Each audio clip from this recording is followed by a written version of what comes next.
बिस्मिल्लाहिर्रहमानिर्रहीम, अस्सलाम वालेकुम एवरीवन। हम इम्प्रेशन मटेरियल्स की बात कर रहे थे, उसके अंदर एक्वस हाइड्रोक्लोराइड्स हमने कवर कर लिए थे और अब नॉन एक्वस इलास्टोमर्स की बात करेंगे।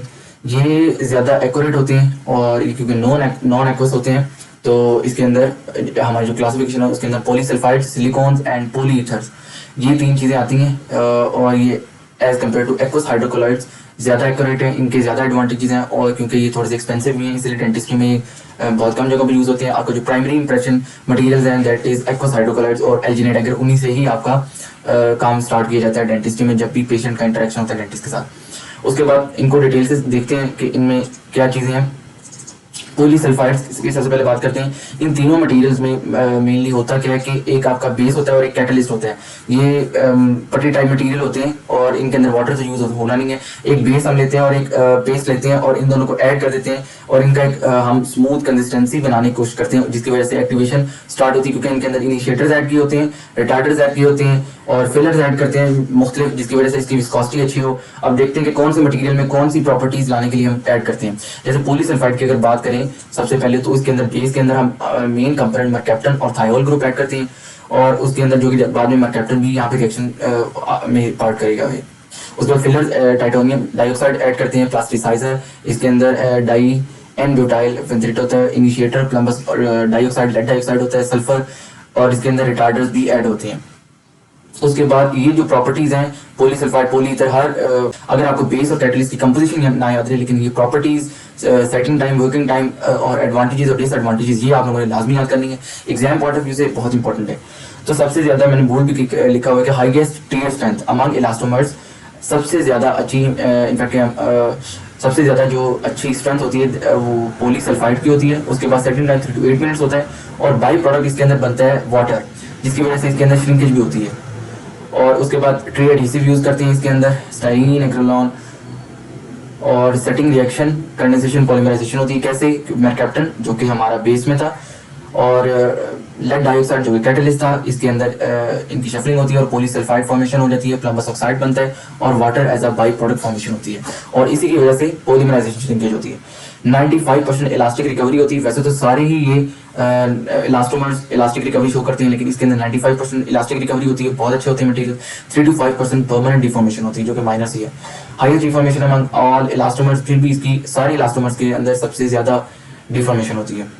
एडवांटेजेस और डिसएडवांटेजेस की अगर बात करें तो हाईएस्ट केस स्ट्रेंथ है, ऑलरेडी डिस्कस्ड, हाई फ्लेक्सिबिलिटी है, इलास्टिसिटी है, गुड वेटेबिलिटी है, अच्छी बॉन्डिंग करता है, वेटेबल मटेरियल है, गुड डिटेल रिप्रोडक्शन, एक्यूरेसी इसकी बहुत अच्छी है इम्प्रेशन मटेरियल की और लॉन्ग शेल्फ लाइफ है। और अगर पुअर डायमेंशनल स्टेबिलिटी देखी जाए तो इसकी डिसएडवांटेज है क्योंकि इसके अंदर वाटर बाई प्रोडक्ट के तौर पर बनता है और इसके अंदर पॉलीमराइजेशन श्रिंकेज भी होती है, कस्टम ट्रेज के अंदर यूज किया जाता है सिर्फ। और लेड एलर्जी, कुछ पेशेंट्स या डेंटिस्ट लेड पे सेंसिटिव होते हैं और lead itself is a toxic substance, तो उसके लिए प्रॉब्लम होता है। अनप्लेजेंट टेस्ट और ऑर्डर होता है और long setting time 3 to 8 minutes लंबा पीरियड होता है, पेशेंट इतनी देर के लिए नहीं इंप्रेशन के लिए मुंह खोल सकता।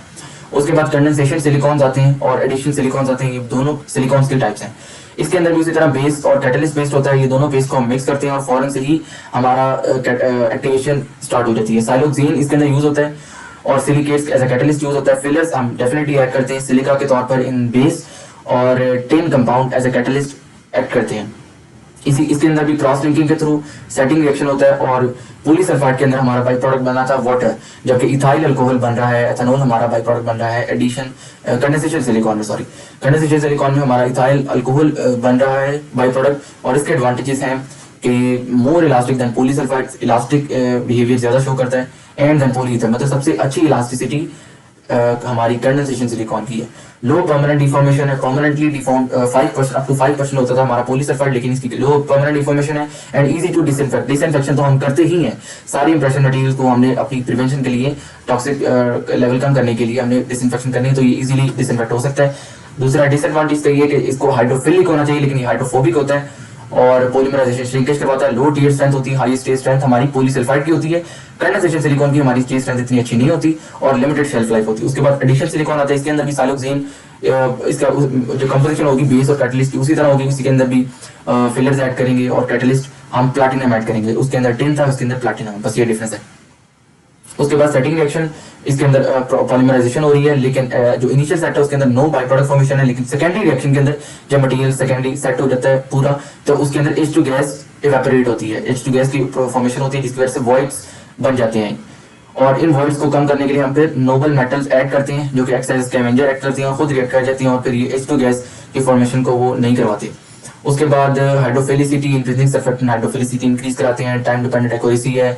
और कंटेमिनेशन विद लेटेस्ट ग्लास, क्या करते हैं कि हम इन मटेरियल्स को या तो ग्लास स्लैब के ऊपर जितने भी नॉन इलास्टिक इलास्टोमर्स हैं इनको ऐड करते हैं, या हम इनको क्योंकि पटी मटेरियल होते हैं तो हम इनको हैंड से ही एक दूसरे के अंदर अच्छी कंसिस्टेंसी बना देते हैं। तो इसके अंदर क्या होता है कि हमारे हाथों में होते हैं लेटेस्ट ग्लास, तो वो उसकी कंटेमिनेशन इसके अंदर आ जाती है, उसका लेटेस्ट ग्लास का पाउडर भी होता है, तो किसी भी तरह से कंटेमिनेट कर सकता है। तो उनको प्योर रखने के लिए हम फिर विनाइल ग्लव्स यूज करते हैं इंस्टेड ऑफ लेटेस्ट ग्लव्स।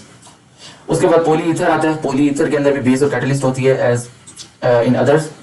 पॉलीईथर के अंदर पॉलीमर इथाइल एमाइन जाता है। उसके बाद colloidal silica as a filler के तौर पर ऐड करता है, क्योंकि विस्कस बनाना है। प्लास्टिसाइजर्स ऐड करते हैं और पिगमेंट्स ऐड करते हैं ताकि डिफरेंशिएट कर सकें। अगर हमने एक से ज्यादा हमने इंप्रेशन लेना है तो उसकी कलर डिफरेंशिएशन हो सके। उसके बाद कैटलिस्ट है, अल्काइल एरोमेटिक सल्फोनेट एस्टर्स हम इनिशिएटर्स यूज करते हैं, फिलर्स, प्लास्टिसाइजर्स, पिगमेंट्स उसी तरह। और फिर हम setting reaction, cross linking by reaction of sulphonate with polyether, cross linking polymerization होती है। इसके अंदर बाई प्रोडक्ट नहीं बनती, लेकिन ये जो पॉलीईथर है ये among all elastomers, in fact among all impression material सबसे ज्यादा एक्यूरेट है हमारा पॉलीईथर।